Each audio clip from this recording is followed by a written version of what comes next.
ओम शांति। आज 21 दिसंबर 2023 के साकार मधुर महावाक्य हैं। आज सतगुरुवार वरदानी दिवस है। सतगुरुवार के दिन हम परम सतगुरु से वरदानी दृष्टि लेते हैं, जिससे बहुत शक्ति मिलती है, कमजोरियां समाप्त हो जाती हैं। वरदानी दृष्टि के साथ बहुत सुंदर और सुखद वरदान परम सतगुरु ने दिया है।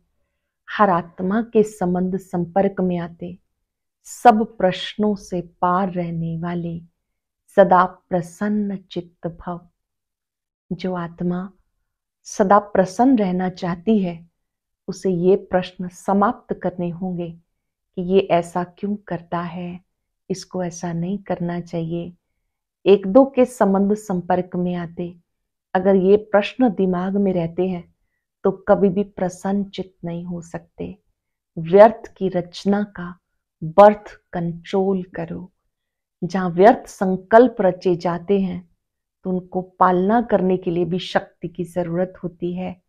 इसलिए सदा प्रसन्न रहने के लिए क्या क्यों इन सब प्रश्नों से पार सदा प्रसन्न चित्त रहना है।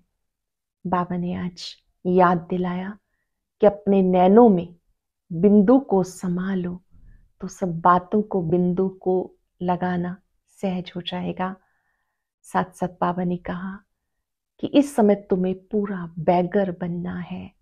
मेरा कुछ भी नहीं सिवाय शिव बाबा के, यहाँ पर मेरा कुछ भी नहीं। देह भी मेरी नहीं, ये भी मुझे सेवा के लिए मिली है। जिन बच्चों को ड्रामा की यथार्थ नॉलेज है, उनके सब प्रश्न समाप्त हो जाते हैं। बंधन क्यों है, विघन क्यों है, इन सब बातों से ऊपर उठकर उन्हें बिंदु लगाना सहज हो जाता है। ये पुराना शरीर है, कोई ना कोई रोग बीमारी आता ही रहता है।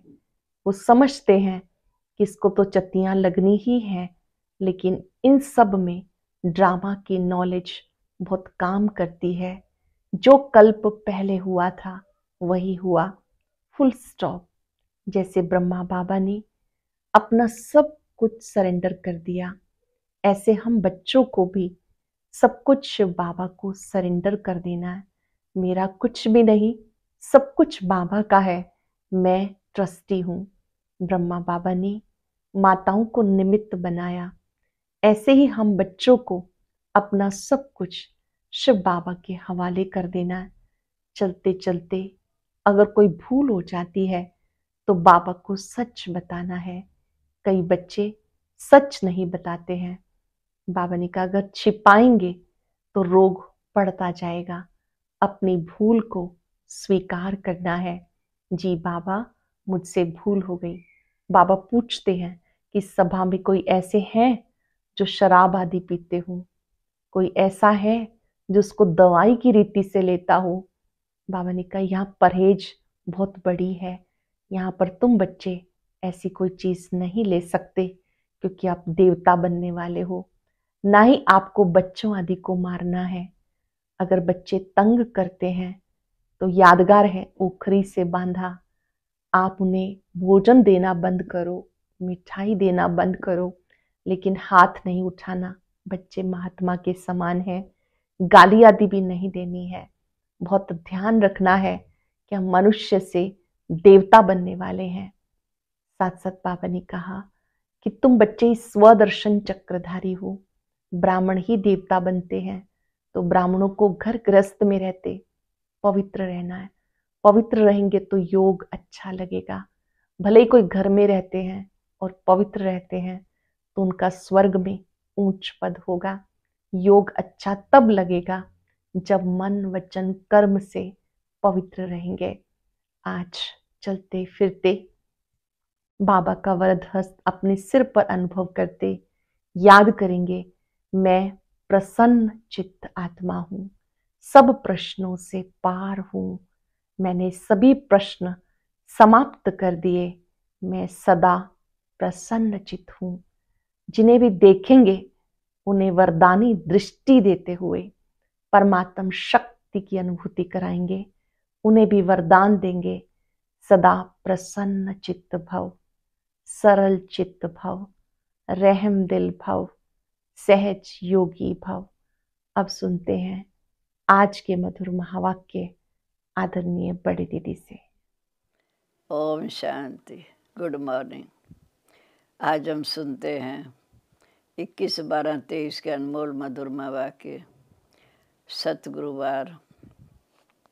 बाबा कहते, मीठे बच्चे, शिव बाबा के सिवाय यहाँ तुम्हारा कुछ भी नहीं है, इसलिए इस देह के भान से दूर खाली बेगर होना है। बेगर ही फिर प्रिंस बनेंगे। प्रश्न है, ड्रामा की यथार्थ नॉलेज कौन से ख्यालात समाप्त कर देती है? ये बीमारी क्यों आई, ऐसा ना करते तो ऐसा ना होता, ये विघ्न क्यों पड़ा, बंधन क्यों आया, ये सब ख्यालात ड्रामा की यथार्थ नॉलेज से समाप्त हो जाते हैं। क्योंकि ड्रामा अनुसार जो होना था वो ही हुआ। कल पहले भी हुआ था। पुराना शरीर है, इसे चतियाँ तो लगनी ही हैं, इसलिए कोई ख्यालात चल नहीं सकता। गीत है, हमें उन राहों पर चलना है जहाँ गिरना और संभलना है। ओम शांति। उन राहों पर चलना है। कौन सी राहें? राह कौन बताता है? बच्चे जानते हैं हम किसकी राह पर चल रहे हैं। राह कहो, श्रीमत कहो, बात एक ही है। अब श्रीमत पर चलना है, लेकिन श्रीमत भी किसकी?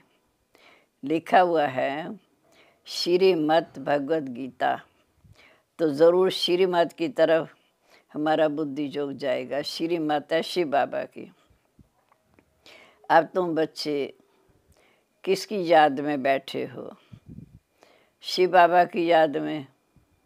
अगर श्री कृष्ण कहते हो तो उसको वहाँ याद करना है, सतयुग में, वैकुंठ में, वहाँ के रूप में याद करते हैं। ये तो जानते हो कि भविष्य में हम ही प्रिंस बनेंगे। ऐसा तो नहीं कहते कि जन्मते ही लक्ष्मी नारायण बनेंगे। बराबर हम शिव बाबा को याद करते हैं, क्योंकि श्रीमत उनकी अर्थात शिव बाबा की है। श्री कृष्ण भगवान अनुवाद कहने वाले श्री कृष्ण को याद करेंगे, परंतु कहाँ याद करेंगे? उनको तो याद किया जाता है वैकुंठ में, स्वर्ग में। तो मन मना भव अक्षर श्री कृष्ण कह नहीं सकते। वो नहीं कह सकते मुझे याद करो। मध्य जी भाव कह सकते हैं, मुझे याद करो। वह तो वैकुंठ में ठहरा, दुनिया इन बातों को जानती नहीं। बाप कहते, बच्चे ये सब शास्त्र भक्ति मार्ग के हैं। सभी धर्म शास्त्रों में गीता भी आ जाती है। बराबर गीता भारत का ही धर्म शास्त्र है। वास्तव में ये सभी का शास्त्र है। कहा भी जाता है श्रीमद् सर्वशास्त्र में श्रोमणि गीता, यानी सबसे उत्तम ये गीता है जो बाबा में ज्ञान दे रहे हैं। सभी से उत्तम है शिव बाबा, जिन्हें हम श्री श्री अर्थात श्रेष्ठ श्रेष्ठ कहते हैं। श्री कृष्ण को श्री कहेंगे, उनको सिर्फ श्री कहेंगे। श्रेष्ठ श्रेष्ठ एक शिव बाबा है जो आकर हमें श्रेष्ठ बनाते हैं। श्रेष्ठ श्रेष्ठ भगवान की श्रीमत। श्री श्री अर्थात सभी से श्रेष्ठ। श्रेष्ठ का नाम बाला है। श्रेष्ठ तो ज़रूर देवी देवताओं को ही कहा जाता है। आजकल श्रेष्ठ कह नहीं सकते, क्योंकि श्रेष्ठ माना पवित्र जीवन, श्रेष्ठ जीवन। अभी के लीडर्स आदि का कितना मान रखते हैं, परंतु उन्हों को भी श्री नहीं कह सकते। अभी ऊंचे तो ऊंचे परमात्मा से जो ज्ञान मिल रहा है, सबसे ऊंचा है परमपिता परमात्मा शिव, उनकी रचना। फिर रचना में ऊंचे से ऊंचा ब्रह्मा विष्णु शंकर। जहाँ भी नंबरवार मर्तबे हैं, ऊंचे तो ऊंचा प्रेसिडेंट, फिर प्राइम मिनिस्टर, फिर यूनियन मिनिस्टर आदि। बाप बैठ सृष्टि के आद मदंत का राज समझाते हैं। भगवान रचता है, सृष्टि कैसे रची ये ज़रूर कहना पड़ता है कि त्रिमूर्ति शिव जयंती। वास्तव में रचता की बजाय रचवाने वाला कहना चाहिए। ब्रह्मा द्वारा दैवी कुल की स्थापना कराते हैं। दैवी संप्रदाय, शिव बाबा कहते हैं अभी तुम हो ब्रह्मा की संतान ब्राह्मण संप्रदाय, फिर होंगे ईश्वरी संप्रदाय के, फिर सतयुग में जाकर होंगे दैवी संप्रदाय। बाप ब्रह्मा द्वारा सभी वेदों शास्त्रों का सार समझाते हैं। इस समय मनुष्य बहुत मूंझे हुए हैं, कितना माथा मारते हैं, बर्थ कंट्रोल हो। बाप कहते मैं आकर भारत की यही सेवा करता हूँ। जहाँ तो है तमो प्रधान मनुष्य 10-12 बच्चे पैदा करते रहते, झाड़ वृद्धि को पाना ही है। पत्ते निकलते रहेंगे, इसको कोई कंट्रोल कर न सके। कृष्ण तो सभी का प्यारा है, सतयुग का फर्स्ट प्रिंस है, परंतु मनुष्य ना समझने के कारण कह देते कि तुम श्री कृष्ण को भगवान नहीं मानते हो, तुम नास्तिक हो। फिर विघ्न भी डालते हैं। अविनाशी ज्ञान रतन, अविनाशी ज्ञान यज्ञ में विघ्न पड़ते हैं। कन्याओं माताओं पर भी विघ्न पड़ते हैं। बंधेलियां घर में रहने वाली कितना सहन करती हैं।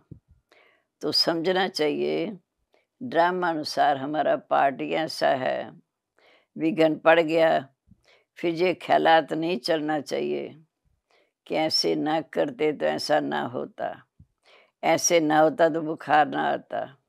हम ऐसा नहीं कह सकते। ड्रामा अनुसार जो किया कल पहले भी किया था, सब तकलीफ हुई, क्योंकि पुराने शरीर को चतियाँ तो लगनी है। अंत तक मुरम्मत होती रहती। ये भी आत्मा का पुराना मकान है। आत्मा कहती है मैं भी बहुत पुरानी हूँ, कोई ताकत नहीं रही। हम भारतवासियों को बराबर माया ने बहुत कमज़ोर बना दिया है। हम बहुत ताकत वाले थे, सतयुग में सारे विश्व पर राज करते थे। फिर माया ने कमज़ोर बना दिया। अब फिर उस पर विजय पाते हैं तो माया भी हमारी दुश्मन बन जाती है। भारत को ही जास्ती दुख मिलता है। इस समय भारतवासी सबसे कर्जा ले रहे हैं। भारत बिल्कुल पुराना हो गया है। सतो प्रधान था, श्रेष्ठ था, पुराना हो गया तमो प्रधान। जो बहुत ऊंचा सौकार था, बाबा कहते हैं शरीर के भान से दूर एकदम बेघर बन जाओ। तुम्हारा जहाँ कुछ नहीं है सिवाय एक शिव बाबा के, दूसरा ना कोई। तो तुमको बेघर ही बनना पड़े, अर्थात सब कुछ बाप के हवाले करना है। युक्तियाँ भी बाप बताते हैं। जना का मिसाल गृहस्थ व्यवहार में रहते कमल फूल समान पवित्र रहना है, श्रीमत पर चलना है, सब कुछ सरेंडर कर देना है। जनक ने सब कुछ दिया, उनको कहा अपनी मलकियत आप संभालो, लेकिन ट्रस्टी होकर रहो, बाबा की अमानत समझ कर चलो। हरीश चंद्र का भी मिसाल है। बाप समझाते बच्चे अगर इस समय बीज नहीं बोएंगे तो तुम्हारा पद कम हो जाएगा। Follow father. तुम्हारे सामने ये दादा बैठा अर्थात ब्रह्मा बाबा, बिल्कुल शिव बाबा और शिव शक्तियों को ट्रस्टी बनाकर अपने आप को समर्पित किया। ये अपने पर थोड़ी बलि चढ़ेगा, इनको तो माताओं पर बलि चढ़ना है, माताओं को ही आगे करना है। तो बाप आकर इस समय ज्ञान अमृत पिलाते हैं। कलश माताओं को देते हैं कि मनुष्य देवता बनाए, लक्ष्मी को नहीं दिया। इस समय ये है जगत अम्बा, ये फिर सतयुग में लक्ष्मी बनेगी। जगत अम्बा का गीत कितना अच्छा बना हुआ है। माता माता तू है सबकी भाग्य विधाता, उनकी बहुत मान्यता है। वह सौभाग्य विधाता कैसे है, उनको धन कहाँ से मिलता है? क्या ब्रह्मा से या श्री कृष्ण से? नहीं, धन मिलता है ज्ञान सागर बाप से। ये बड़ी गुह्य बातें हैं समझने की। भगवानुवाच, सबके लिए, भगवान तो सबका है। सब धर्म वालों को कहते हैं माम एकम याद करो। बल शिव के पुजारी बहुत हैं, परंतु जानते कुछ नहीं। वह हुई भक्ति। अब तुमको ज्ञान कौन देते हैं? Most beloved God father. Shri Krishna को ऐसा नहीं कहेंगे, उनको तो सतयुग का प्रिंस है। बल श्री कृष्ण की पूजा करते हैं, परंतु ये ख्याल कभी नहीं करते कि वह सतयुग का प्रिंस कैसे बना। आगे हम भी नहीं जानते थे, तुम बच्चे अब जानते हो कि बराबर हम फिर से प्रिंस प्रिंसेस बनेंगे। तब फिर बड़े होकर लक्ष्मी नारायण को बनेंगे। ये नॉलेज है ही भविष्य के लिए। इसका फल 21 जन्म मिलता है। कृष्ण के लिए नहीं कहेंगे कि वो वर्षा देते हैं। वर्षा इस संगम युग के पुरुषार्थ अनुसार बाप से मिलता है। शिव बाबा आकर इस समय हमें राजयोग सिखाते हैं। ब्रह्मा के मुख से हजारों निकलते हैं, उन्हों को ये शिक्षा मिलती है, ब्रह्मा मुख वंशावली संतान। सिर्फ तुम ब्राह्मण हो, कलब के संगम पर, बाकी सारी सृष्टि कलयुग में है। ये नई नई बातें दिल में रखनी है। मुख्य बात है बाप को और वर्षे को याद करो। अगर पवित्र नहीं रहेंगे तो योग लगेगा नहीं। ला नहीं कहता, फिर इतना ऊंचा पद भी नहीं पा सकेंगे। थोड़ा योग लगाने से स्वर्ग में तो आ जाएंगे। बाप कहते अगर पवित्र नहीं बनेंगे तो मेरे पास आ भी नहीं सकेंगे। भल घर बैठे भी जो पुरुषार्थ करते हैं वह स्वर्ग में आकर ऊंच पद पा सकते हैं, परंतु तब जब योग में रहें, पवित्र रहें। पवित्रता बगैर योग लग नहीं सकता, माया लगाने नहीं देती। बच्चे सच्चे दिल पर साहिब राजी, जो इस समय गिरती कला में रहते हैं, कहते हैं मैं शिव बाबा को याद करता हूँ, ये तो अपने दिल खुश करते हैं। जहाँ मुख्य है पवित्रता। कहते हैं बर्थ कंट्रोल करो। अभी बाबा इस समय बर्थ कंट्रोल करा रहे हैं। जहाँ तो विश्वर बच्चियों को कितना सहन करना पड़ता है। बाबा कहते मीठे बच्चे, बहुत परहेज रखनी है। जहाँ ऐसा तो कोई नहीं होगा जो शराब पी कर बैठा हो। बाप बच्चों से पूछते हैं, अगर बाप के सामने झूठ बोलेंगे तो धर्मराज की कड़ी सजा खाएंगे। भगवान के आगे तो सच बोलना चाहिए। कोई जरा भी शराब किसी कारण से, चाहे दवाई की रीति से पीते हैं, तो हाथ उठाओ। फिर बाबा ने देखा कोई ने हाथ नहीं उठाया।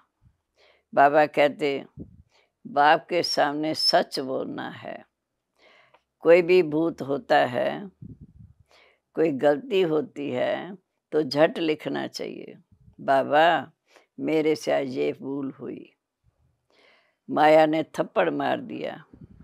कई बच्चे बाबा को लिखते भी हैं, आज हमारे में क्रोध का भूत आ गया, आज मैंने बच्चे को थप्पड़ मार दिया। आपकी जो मत है कि थप्पड़ नहीं मारना, दिखाते हैं कि कृष्ण को ओखली से बांधा। वास्तव में तो ये झूठी बात है। बच्चों को बैठ बड़े प्यार से शिक्षा देनी चाहिए, मारना नहीं चाहिए। भोजन बंद कर दो, जो उसे अच्छी चीज़ लगती है मिठाई बंद कर दो, ऐसे सुधारना चाहिए।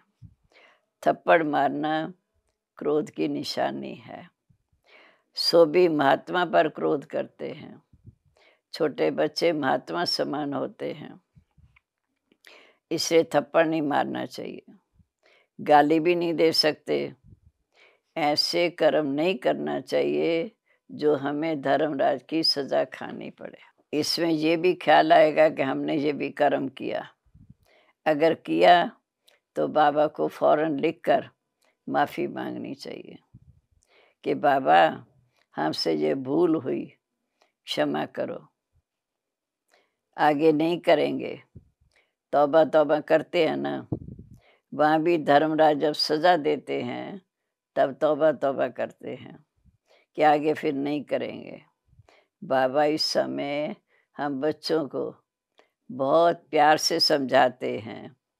मेरे लाडले सपूत बच्चे, प्यारे बच्चे, कभी झूठ नहीं बोलना है। कदम कदम पर राय पूछनी है। तुम्हारा पैसा अब लगता है भारत को स्वर्ग बनाने में। दुनिया तो इकट्ठा कर दी, बाबा कहते तुम्हारा पैसा लगता है भारत को स्वर्ग बनाने में, तो कौड़ी कौड़ी तुम्हारी हीरे समान है।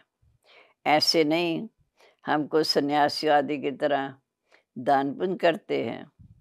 मनुष्य हॉस्पिटल खोलते, कॉलेज बनाते, तो उन्हें क्या मिलता?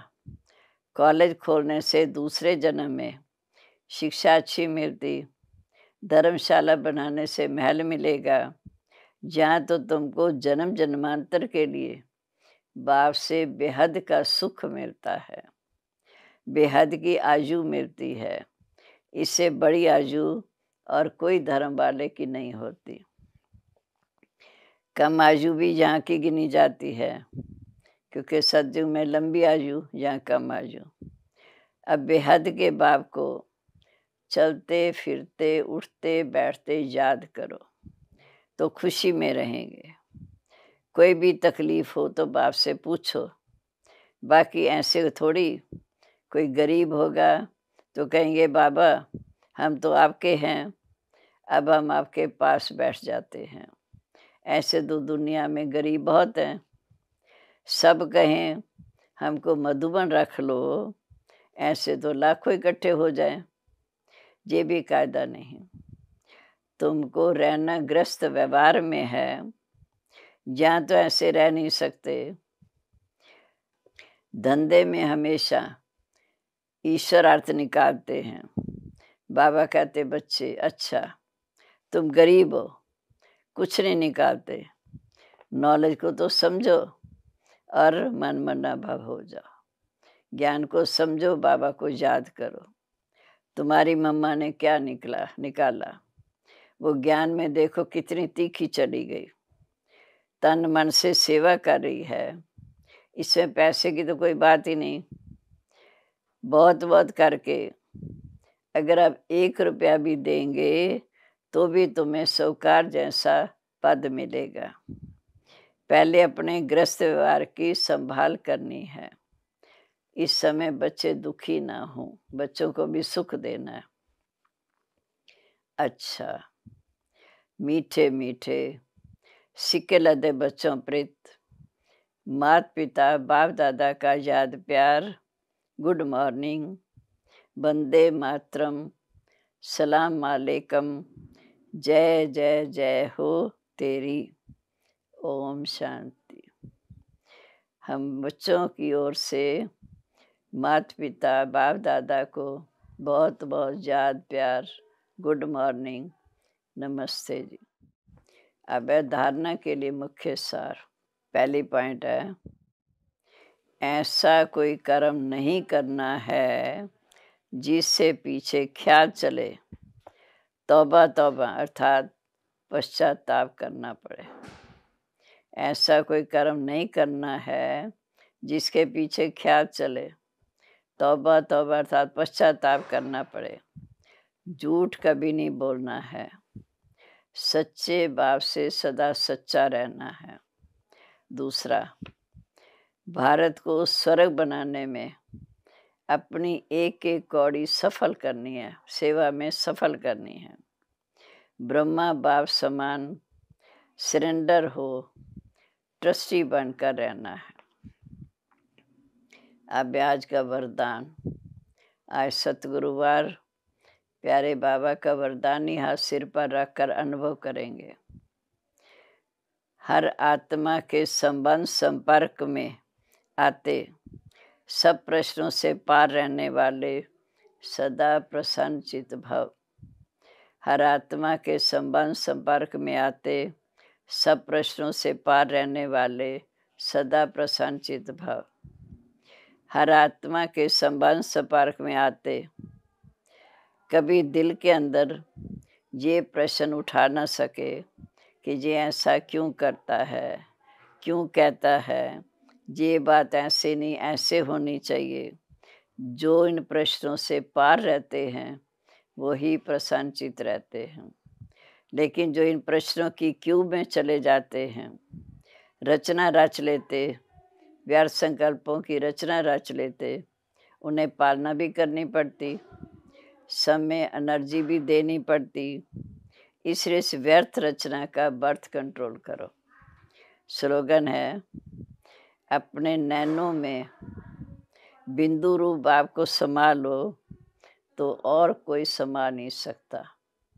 अपने नैनों में बिंदु रूप आपको समा लो तो और कोई समा नहीं सकता। और अब सुनते हैं आज का अव्यक्त ज्ञान मोती।